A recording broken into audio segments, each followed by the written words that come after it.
नमस्कार दोस्तों, आप देख रहे हैं क्लाउड टाइम्स ब्रेकिंग न्यूज की खास खबर। अब खबरें विस्तार से। भारत के चंद्रयान 3 ने चांद पर उतरकर इतिहास रच दिया। बता दें कि 3 अगस्त बुधवार को शाम 6:04 पर चंद्रयान 3 ने चंद्रमा की सतह पर सुरक्षित लैंडिंग करके ऐसा इतिहास रच दिया कि पूरी दुनिया दंग रह गई। जहां एक ओर विश्व भर के लोग भारत के वैज्ञानिकों के इस मिशन पर नजर बनाए हुए थे, वहीं दूसरी ओर भारत के प्रधानमंत्री नरेंद्र मोदी दक्षिण अफ्रीका से सीधे तौर पर जुड़कर इस कामयाबी के लिए इसरो के वैज्ञानिकों को बधाई देते हुए कहा कि भारत के लिए ये क्षण अभूतपूर्व है। India is now on the moon.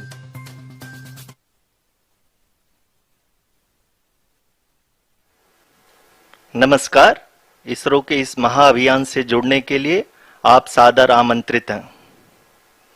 मैं पद्मदेव मिश्रा अपने को होस्ट श्रीमती आरुषि सेठ के साथ आप सभी को और देश विदेश से जुड़े सभी दर्शकों का हार्दिक अभिनंदन और स्वागत करता हूं। 23 अगस्त 2023 आज की शाम इसरो के वैज्ञानिकों और सभी अंतरिक्ष वैज्ञानिकों के साथ लैंडर मॉड्यूल को चंद्रमा के सतह पर उतरने के ऐतिहासिक पलों को देखने के लिए तैयार और उत्सुक हैं। जी हाँ, इसरो के गौरवपूर्ण इतिहास में एक और अध्याय जुड़ने जा रहा है और आज हम सब लोग इसके साक्षी बनेंगे। आप ये सारे विजुअल्स अपने स्क्रीन पर इसरो के मिशन ऑपरेशन कॉम्प्लेक्स यानी मॉक से देख रहे हैं, जो कि बेंगलुरु में स्थित telemetry tracking and command network ISTRAC से प्रसारित किया जा रहा है। ये विजुअल्स आपको पावर डिसेंट के काउंटडाउन और उस पथ को प्रदर्शित कर रहा है जिस पे चलकर लैंडर आज चंद्रमा के साउथ पोल पे सेफ और सॉफ्ट लैंडिंग करेगा। आपको ध्यान दिला दूं, इस समय हम लोग पावर डिसेंट शुरू होने से लगभग 22 मिनट दूर हैं। जो दर्शक थोड़ी देर से जुड़े हैं उनकी जानकारी के लिए बता दें, आप लोग इस ऐतिहासिक पल को इसरो के ऑफिशियल वेबसाइट, फेसबुक, ट्विटर और यूट्यूब पे भी देख सकते हैं। We at ISRO welcome you to the live coverage of India's prestigious Chandrayaan-3 mission's landing event on the lunar surface. These are the visuals from Mission Operation Complex at ISRO's Telemetry Tracking and Command Network (ISTRAC) situated in Namma, Bengaluru, Karnataka. I, Arushi Seth, and my colleague Dr. Padamdev Mishra are your hosts for the evening. These display screens show the countdown to the power descent start as well as the path that will be followed by the lander module. We are 18 minutes away from the commencement of power descent. India is at the brink of creating history as we all await with bated breath to witness the landing on Moon's south polar region.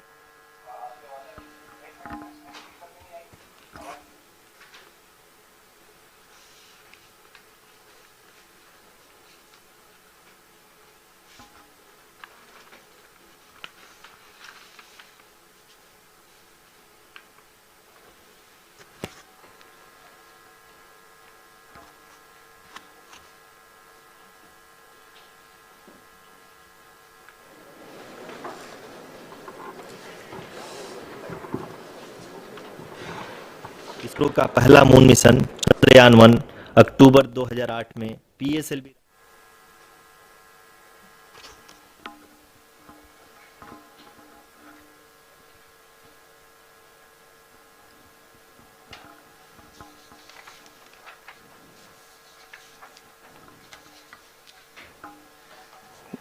धन्यवाद आरुषि। अगर मैं सही मायने में कहूं तो अंतरिक्ष का कोई भी मिशन हो और चाहे किसी भी देश के द्वारा संचालित किया जा रहा हो, इसरो मिशन की निश्चितता और अनिश्चितता के बीच बहुत ही महीन अंतर होता है, जिससे कि एक मिशन सफल या असफल होता है। लेकिन ना हम थके ना हम हारे।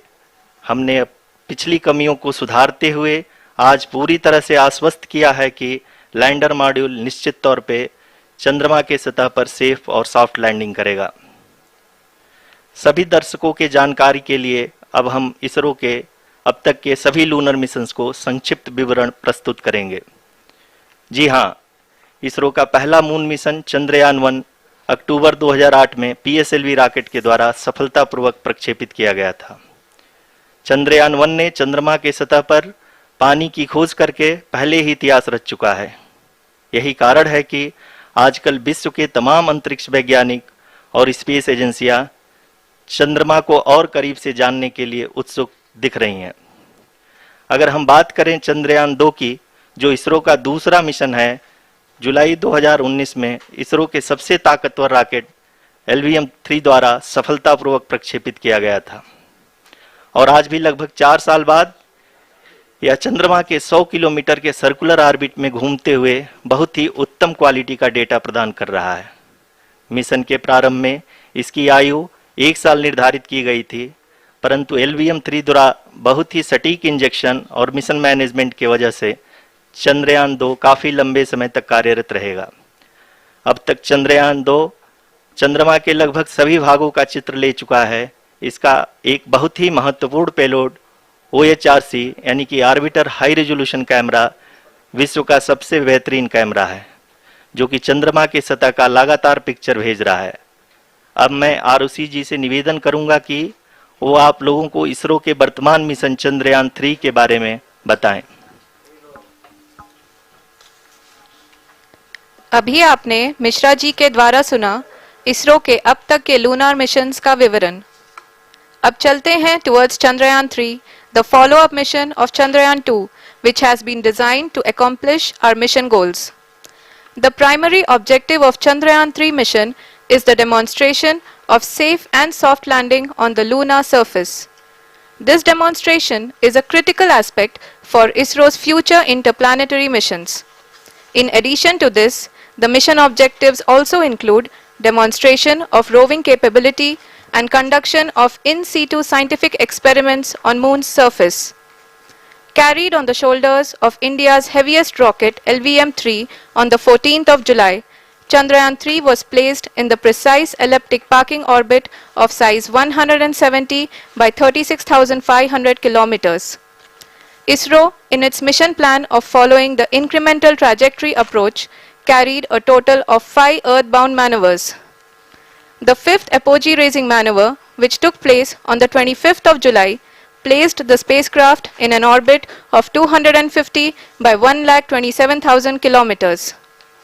At the early hours of 1st August, the translunar injection was carried out, after which the composite module began the final leg of its long journey of nearly 3,84,000 kilometers for its rendezvous with the Moon. The TLI was a key step in the mission, enabling the spacecraft to escape Earth's gravitational pull and travel to the Moon. An orbit of 288 by 3,69,328 kilometers was achieved at the end of the translunar injection. जी हाँ, translunar injection किसी भी interplanetary mission के लिए बहुत ही आवश्यक परंतु कठिन operation होता है। इस सफल मैन्यूवर के बाद चंद्रयान 3 पृथ्वी से दूर निकलकर चंद्रमा के प्रभाव क्षेत्र में एक हाइपरबोलिक ट्रैजेक्टरी के द्वारा पहुंचाया गया। पुनः 5 अगस्त 2023 को लूनर ऑर्बिट इंसर्शन के द्वारा चंद्रयान 3 को 160 किलोमीटर के पेरिलून और 18,000 किलोमीटर के अपोलून के साथ चंद्रमा के इलिप्टिकल ऑर्बिट में स्थापित कर दिया गया। TLI के तरह LOI भी एक बहुत जटिल ऑपरेशन होता है। इसमें हमें यह ध्यान देना आवश्यक होता है कि उपग्रह के वेगमान को एक निश्चित बिंदु से घटाया जा सके, अन्यथा उपग्रह चंद्रमा के प्रभाव क्षेत्र से बाहर निकल जाएगा। LOI के सफलतापूर्वक परिचालन के बाद चंद्रयान 3 की कक्षा को 4 बार और परिवर्तित किया गया। इस दौरान चंद्रमा की अधिकतम ऊंचाई को घटाकर 160 किलोमीटर कर दिया गया। इस पूरी प्रक्रिया में प्रपल्सन मॉड्यूल का लगभग 755 किलोग्राम ईंधन का उपयोग हुआ और चंद्रयान 3 के वेगमान को लगभग 850 मीटर प्रति सेकंड कम कर दिया गया। लैंडर मॉड्यूल को लगभग 150 किलोमीटर के सर्कुलर ऑर्बिट में स्थापित करने के बाद 17 अगस्त 2023 को प्रपल्सन मॉड्यूल से अलग कर दिया गया। पुनः लैंडर मॉडल के ऑर्बिट को 2 डीबूस्ट मैन्यूवर्स के द्वारा 150 किलोमीटर के सर्कुलर ऑर्बिट से घटाकर 25 गुणे 130 किलोमीटर के एलिप्टिकल ऑर्बिट में स्थापित कर दिया गया। इस दौरान यह भी सुनिश्चित कर दिया गया कि 800 न्यूटन के चारों थ्रोटेबल थ्रस्टर्स पावर डिसेंट के समय किसी भी चुनौती का सामना कर सकें। लैंडर मॉड्यूल इस ऑर्बिट में 4 दिन तक चंद्रमा की परिक्रमा करता रहा ताकि इसके सभी सबसिस्टम को पावर डिसेंट से पहले कार्यात्मक रूप से वेरीफाई और वैलिडेट किया जा सके। इस दौरान चंद्रयान 2 और लैंडर मॉड्यूल की आपस में बातचीत भी हो चुकी है। और संक्षेप में अब तक की यात्रा की बात करें तो लैंडर मॉड्यूल अब तक 21 बार पृथ्वी के और लगभग 120 बार चंद्रमा का चक्कर लगा चुका है और इस पूरी यात्रा में लगभग 55 लाख किलोमीटर की यात्रा भी पूरी कर चुका है। अब तक के इस पूरे अभियान में यह भी सुनिश्चित किया गया कि सारे ऑर्बिट मैन्यूअर्स इस प्रकार किए जाएं कि लैंडिंग साइट पावर डिसेंट की शुरुआत से ही लैंडर के ऑर्बिटल प्लेन में बना रहे।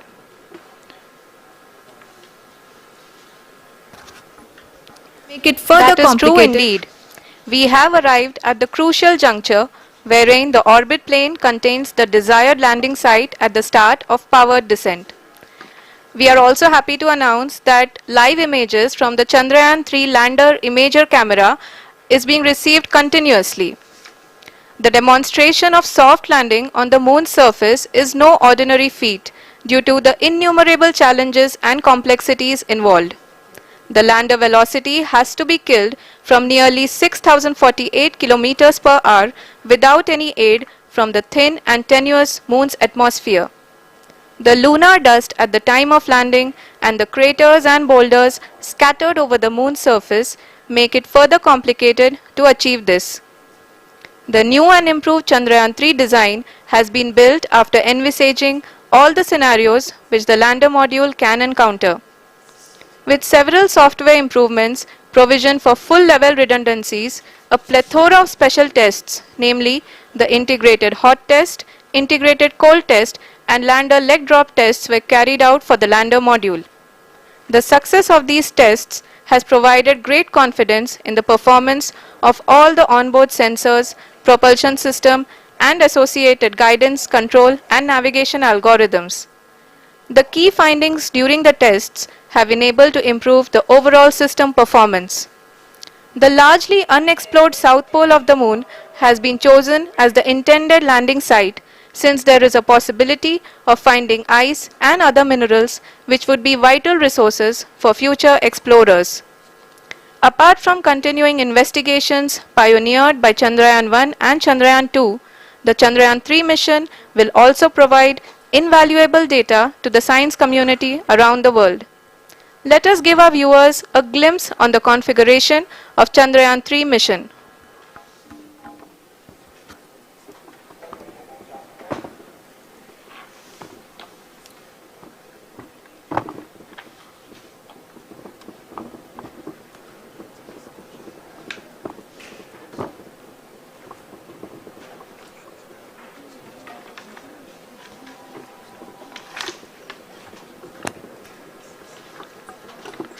चंद्रयान 3 का मिशन प्लान लगभग चंद्रयान 2 के तरह ही बनाया गया है। यहाँ यह भी सुनिश्चित किया गया है कि चंद्रयान 3 को रॉकेट से अलग होने से लेकर के चंद्रमा के निकटतम कक्षा में स्थापित होने तक सारी गतिविधियाँ चंद्रयान 2 के तरह ही हों। और अब हम यह कह सकते हैं कि यह प्लान पूरी तरह से 100% सफल रहा।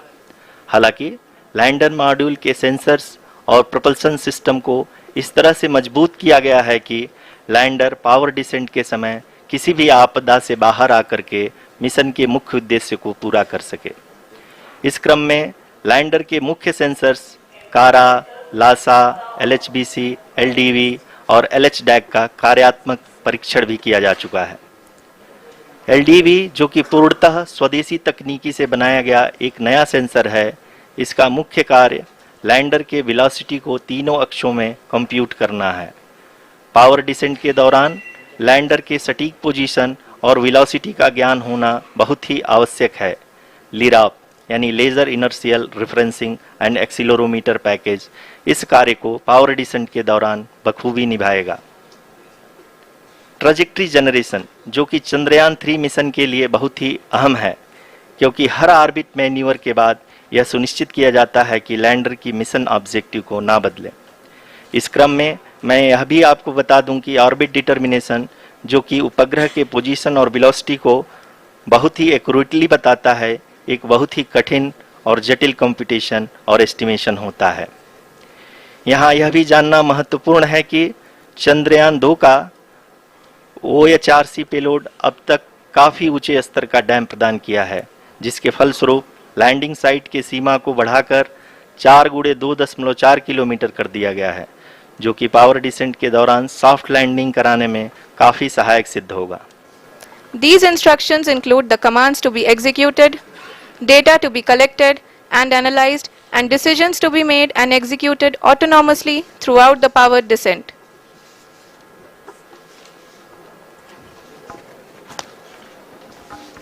जी हाँ, अब हम पावर डिसेंट के बहुत ही करीब आ चुके हैं। हम आपको बताते चलें कि पावर डिसेंट को कुल 4 चरणों में बांटा गया है।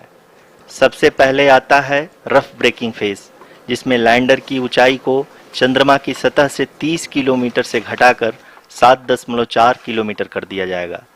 इस पूरी प्रक्रिया को पूरा करने में लगभग 11.5 मिनट लगेगा और इसका समानांतर वेग 1680 मीटर प्रति सेकंड से घटाकर 358 मीटर प्रति सेकंड हो जाएगा। We have continuous flow of lander telemetry data from ISRO's Deep Space Network IDSN-32 located in Belalu, Bengaluru. The data is being acquired real-time by station and is flown to the Mission Operation Complex through our communication links. In addition to it, we also have support from ESA and JPL DSN stations. There will be no ground intervention once the ALS takes charge. The preparation for today's event had started 48 hours before, wherein various pre-selections and uplinking of parameters for the autonomous landing sequence were carried out. The whole descent is divided into 4 phases: the rough braking phase, the attitude hold phase, fine braking phase, and the local navigation phase or the terminal descent phase.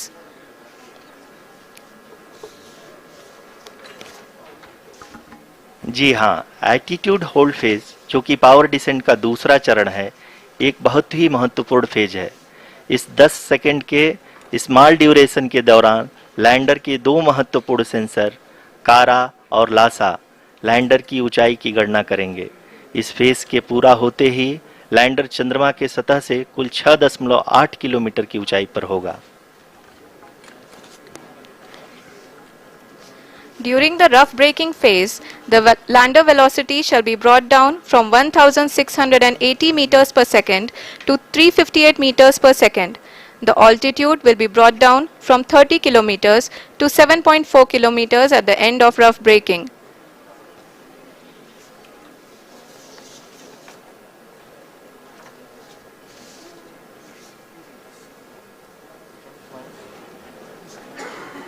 Currently, we can see the scientists are analyzing the lander data.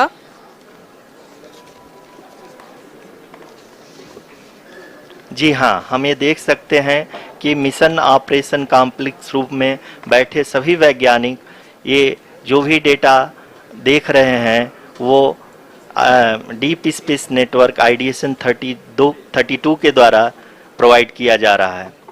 और अगर हम अब बात करें power descent के तीसरे चरण का, जो कि फाइन ब्रेकिंग फेज होगा, जिसमें लैंडर लैंडिंग साइट से जस्ट 800 मीटर की ऊंचाई पर वर्टिकली होगा। इस चरण को पूरा होने में लगभग 3 मिनट लगेंगे और इस चरण के पूरा होते ही लैंडर की वेलोसिटी लगभग 0 हो जाएगी। The scientists here at ISTRAC are glued to their systems, analyzing all sorts of complex data. We are very close to the powered descent, to the start of the powered descent phase.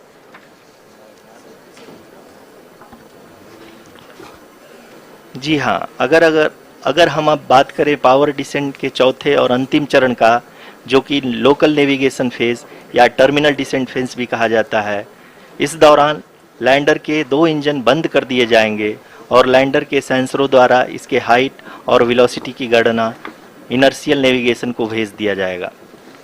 इस दौरान lander 150 metre की ऊंचाई को प्राप्त करने के बाद कुल 131 सेकंड लगाएगा। इस पड़ाव पे आने के बाद पुनः लैंडर 22 सेकंड के लिए हॉवरिंग करेगा।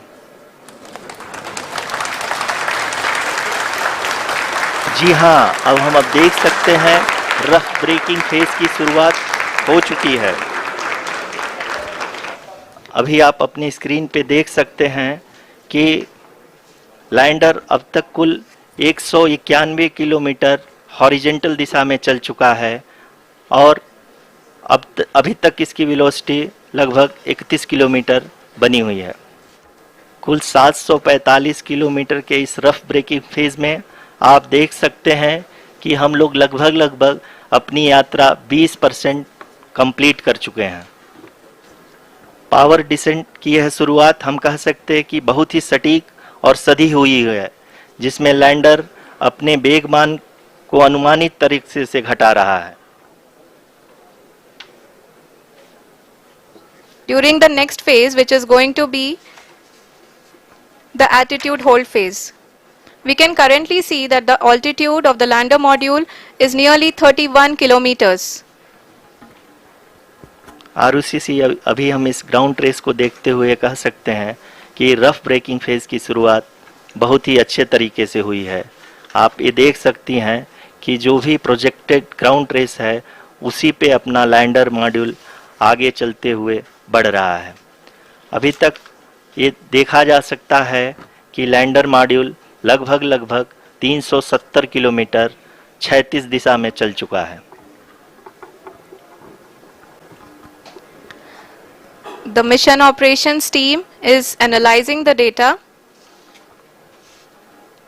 We can all see the seriousness and the concentration with which each and every parameter of the lander module is being analyzed. चूंकि ALS एक्टिवेट किया जा चुका है, इसलिए ग्राउंड से कोई कमांडिंग नहीं की जा रही है। इस दौरान आपके स्क्रीन पे सारे डेटा इसरो के डीप स्पेस नेटवर्क से रियल टाइम में आ रहे हैं। इस मिशन में सेकेंड और थर्ड ऑर्डर गाइडेंस पॉलिनोमियल का प्रयोग हुआ है, जो कि इनर्शियल थ्रस्ट और एंगल के हमेशा सुनिश्चित करेगा। आप अपनी स्क्रीन पे देख सकते हैं कि लैंडर मॉड्यूल, जिसकी शुरुआत में वेलोसिटी 1680 मीटर पर सेकंड थी, लगभग 1150 मीटर पर सेकंड हो चुकी है, जो कि एक बहुत ही मैजेस्टिक शुरुआत कही जा सकती है इस रफ ब्रेकिंग फेज के लिए। यहाँ पे मैं आपको ये भी बताते चलूँ कि आप अपने स्क्रीन पे देख सकते हैं कि द लैंडर मॉड्यूल का आल्टीट्यूड धीरे धीरे अब कम होता हुआ दिख रहा है, और जो कि एक्सपेक्टेड भी है। अभी हम बात करें करंट आल्टीट्यूड की, तो जो कि 28.6 किलोमीटर के आसपास है। आप स्क्रीन पर ये भी देख सकते हैं Chandrayaan 3 lander imager display. The lander imager is continuously taking photographs of the moon surface, and that is also being streamed here.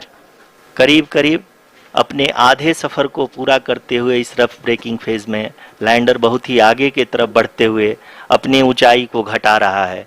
अगर अब बात करें तो लैंडर की ऊंचाई चंद्रमा के सतह से लगभग 27 किलोमीटर से नीचे हो चुकी है, करीब 26.7 किलोमीटर के आसपास है।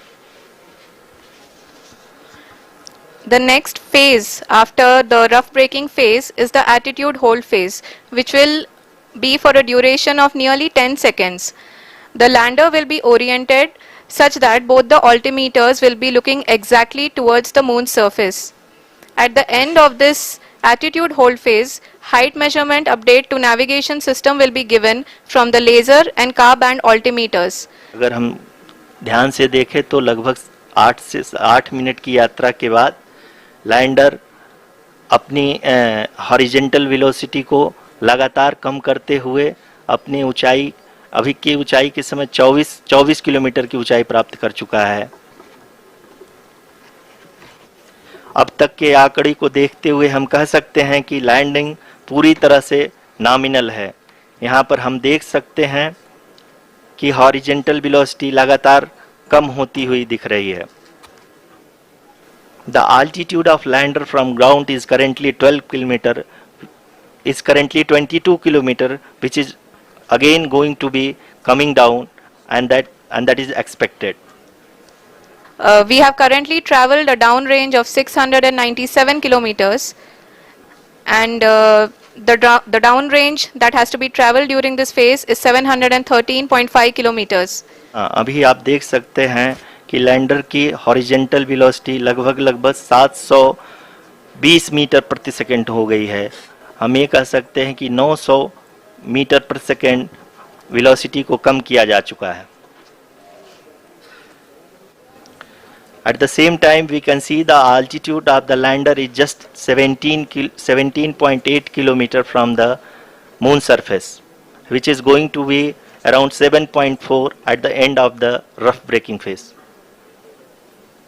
इस फेज के बाद हम जाएंगे towards the attitude hold phase, where we will be expecting sensor update from the laser and car band altimeters. We can see the visualization of the lander module moving towards the moon's surface. The current altitude is nearly 15.2 kilometers and the distance traveled is 754 kilometers. We can also see the image that the lander imager camera has been providing. इस rough breaking phase के दौरान 800 Newton के चारों throttle engine अपने कार्य को पूरी तरह से अंजाम दे रहे हैं और लैंडर के हॉरिजॉन्टल वेलोसिटी को लगातार कम कर रहे हैं। अब तक लैंडर अपने 75 से 80% की यात्रा को पूरा कर चुका है। हमारे प्रधानमंत्री जी श्री नरेंद्र मोदी जी हम सभी का उत्साहवर्धन करने के लिए दक्षिणी अफ्रीका के जोहान्सबर्ग से जुड़ गए हैं। आप ये देख सकते हैं एल्टीट्यूड होल्ड फेज भी बहुत ही आसानी से लैंडर फेज ने पार कर लिया है और अब फाइन ब्रेकिंग की शुरुआत हो चुकी है। अभी हम ये देख सकते हैं कि लैंडर की ऊंचाई लगभग 5.6 किलोमीटर है, जो कि इस फेज के उपरांत 800 मीटर हो जाएगी।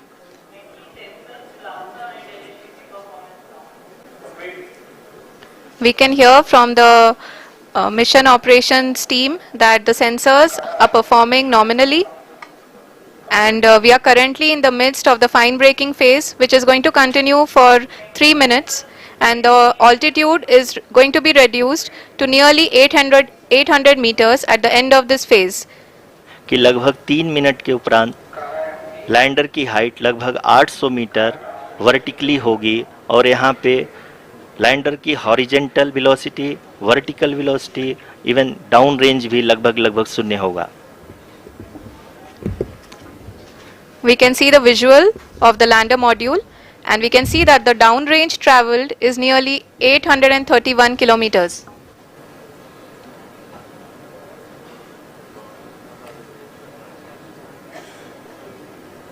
हाँ, आप अपनी स्क्रीन पे देख सकते हैं कि लैंडर की ऊंचाई अब चंद्रमा की सतह से लगभग 3 किलोमीटर से कम हो चुकी है। अभी आप देख सकते हैं कि लैंडर की ऊंचाई लगभग 1 किलोमीटर के आसपास है। We are nearing the final phase of the power descent,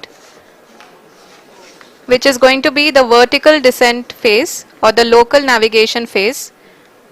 अब हम फाइन ब्रेकिंग वेज के एकदम करीब आ चुके हैं। हाँ, आप तालियों के गड़गड़ाहट से सुन सकते हैं कि हम लोगों ने तीसरे चरण को भी बहुत ही सफलतापूर्वक हासिल कर लिया है और अभी हम वर्टिकल डिसेंट फेज में आ चुके हैं, जिसकी शुरुआत भी बहुत ही अच्छे ढंग से हो चुकी है। Lot of applause indicates that till now the performance has been nominal. We are in the vertical descent phase 1.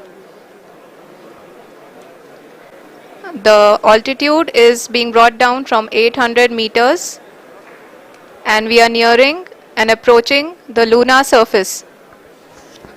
आप अपनी स्क्रीन पे देख सकते हैं कि लैंडर का हाइट लगातार कम होता जा रहा है। इस समय हम लैंडिंग साइट के जस्ट ऊपर हैं और इस समय इसकी ऊंचाई 600 मीटर के आसपास है। इस फेज के दौरान लगभग 150 मीटर के ऊंचाई पे पहुंचने के बाद लैंडर अगेन लगभग 20 से 22 सेकंड के लिए हॉवरिंग करेगा। अपने स्क्रीन पे देख सकते हैं ये जो पथ निर्धारित किया गया है, लैंडर पूरी तरह से उसी को ही फॉलो कर रहा है। इस समय हम लगभग 200 मीटर की हाइट से भी कम आ चुके हैं।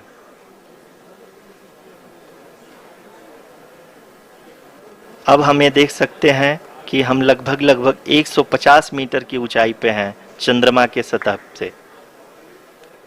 We are approaching the vertical descent phase 2, which will have the lander module hovering at nearly 150 meters above the lunar surface. जी हाँ, आप इस तालियों के गड़गड़ाहट को सुन सकते हैं जो कि सेकेंड हाइब्रिड फेज के कंप्लीट होने के बाद इन सारे वैज्ञानिकों के द्वारा की जा रही है। हम लोग लगभग 135 मीटर की ऊंचाई पे हैं। The sensors that are updating at this point are providing confirmation of the safety of the landing site. As expected, the retargeting is going on and this is a very good signature for the lander. अभी आप ये देख सकते हैं कि lander की ऊंचाई लगभग 65 मीटर के आसपास बची हुई है। Currently, only 2 engines are now being fired, and we are nearly at zero velocity, vertical and horizontal. We were hovering, and now we are approaching the moon's surface. धीरे धीरे लैंडर की वेगमान को कम किया जा रहा है और हम अब लगभग 50 मीटर से भी कम आ चुके हैं। We can see the Honorable Prime Minister, Shri Narendra Modi ji, who is here to encourage us, and he is critically looking at the visuals. जी हाँ, आप अपने स्क्रीन पे देख सकते हैं कि हम lander module People are applauding. Let us all wait to hear from the Secretary Department of Space and Chairman ISRO, Shri S. Somnath. Lander module पूरी तरह से सेफली और सॉफ्टली चंद्रमा के सतह पे लैंड हो चुका है। ये हम लोगों के लिए बहुत ही गर्व की बात है। हिंदी में एक कहावत है कि चंदा मामा दूर के, लेकिन अब हम ये कह सकते हैं कि चंदा मामा अपने घर के। बहुत ही उम्दा. The hard work of the entire ISRO community has come to fruition.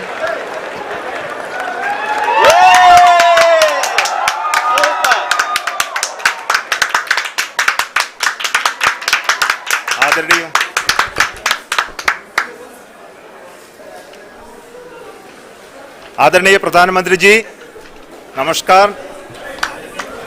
Sir, we have achieved soft landing on the moon. India is on the moon. Sir, I request our Honorable Prime Minister to address us and bless us. Thank you, sir.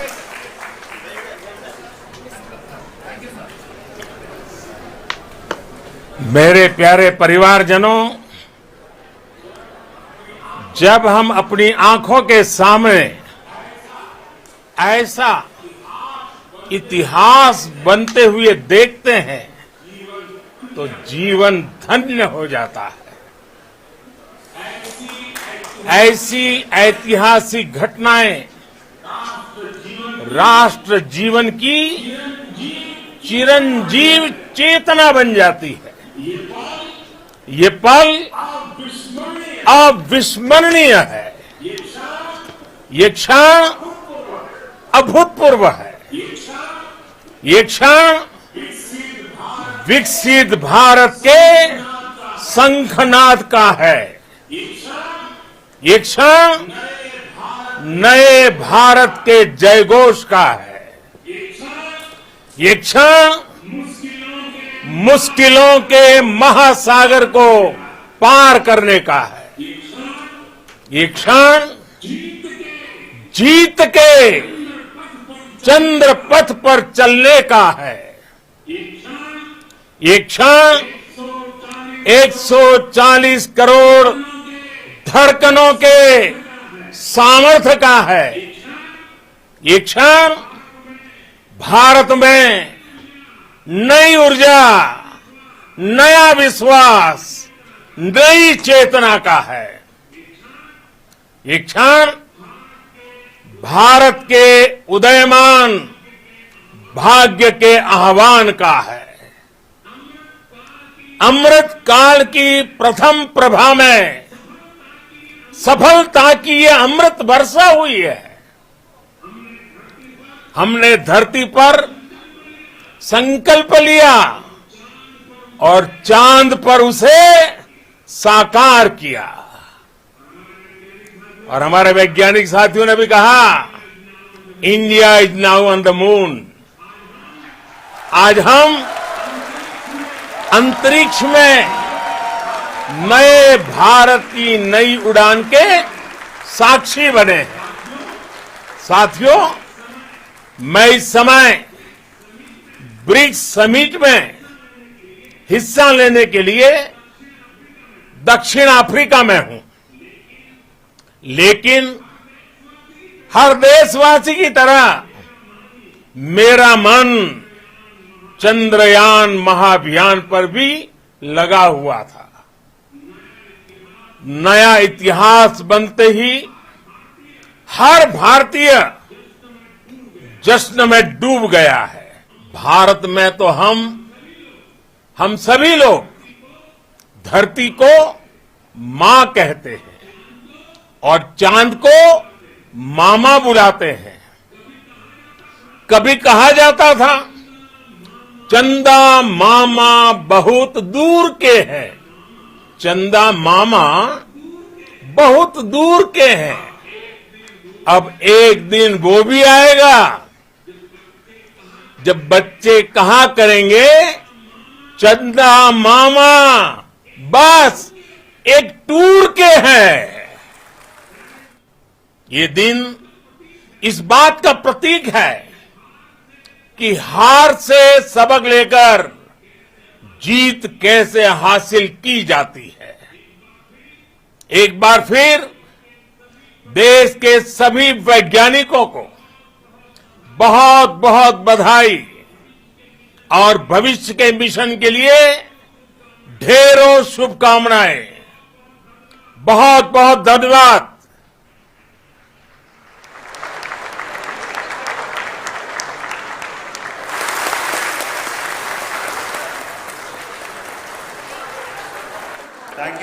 Thank you, Adaraniya Pradhan Mantri ji, for being part of our journey to this success. And let me take this opportunity to thank the people behind this mission. The project director of Chandrayaan 3, he is here. Veera Muthuvel, congratulations to you. The associate project director, Kalpana, and the mission operations director, Srikanth. And the satellite was built at Your House Satellite Center, Shankaran, the director.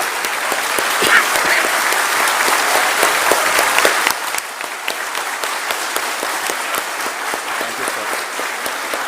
Hello. Now, Chandrayaan 3 is a result of the work done by thousands of scientists, engineers, our staff and industries and support team across ISRO and other places, other institutions. And Shankaran has been the lead of the center which integrated all of these efforts in the last so many years. So I request him to speak on behalf of all of you. Today we have achieved what we set out to achieve in 2019. It was delayed by about 4 years, but we have done it.